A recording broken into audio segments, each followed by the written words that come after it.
সার দিয়েই হচ্ছে ভালো কিছু আশা করা যায় ইনশাআল্লাহ। আগামী দিনে ভালো কিছুই সফলতা আসবে।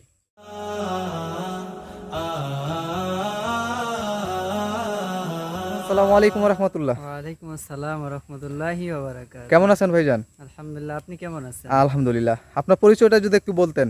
আমার পরিচয় হচ্ছে, আমার বাসা হচ্ছে ৯ নং সেনগাঁও ইউনিয়ন। আর আমি এই বাগানের উদ্দেশ্যে এসেছি দেখার জন্য সুদূর প্রসারী। প্রায় দীর্ঘমেয়াদী বাগান, মালটা, কমলা, পাশাপাশি পেঁপে, ফিলিপাইনের আখ, মনোরম সুন্দর পরিবেশ। তো আপনাদের দৃষ্টি আকর্ষণ থাকবে এই বাগানে প্রদর্শন করার জন্য, এবং পিকনিক স্পট হিসাবে এই বাগানে ঘোরার জন্য মনোরম পরিবেশ সুন্দর রয়েছে। আচ্ছা, আপনি কি জানেন যে আমরা কীটনাশক মুক্ত চাষ করি? সে সম্পর্কে আমি প্রাথমিকভাবে কিছুদিন আগে অনলাইনে জেনেছিলাম, তা আজকে এসে সেখানে বাস্তবে তা দেখলাম। তা আপনার কাছে কি মনে হয় যে আমরা সফল হইতে পারবো আগামীতে, এমন কি মনে হয় আপনার কাছে?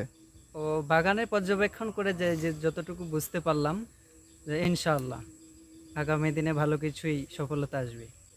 আচ্ছা, আপনি তো এখন আমাদের দেখলেন ফিলিপাইনে কালো আখ দেখলেন, গাছে মালটা দেখলেন, তারপর পেঁপে দেখলেন, পেয়ারা যদিও আলহামদুলিল্লাহ এখন আমরা নিই নাই, আগামীতে ইনশাল্লাহ নিব।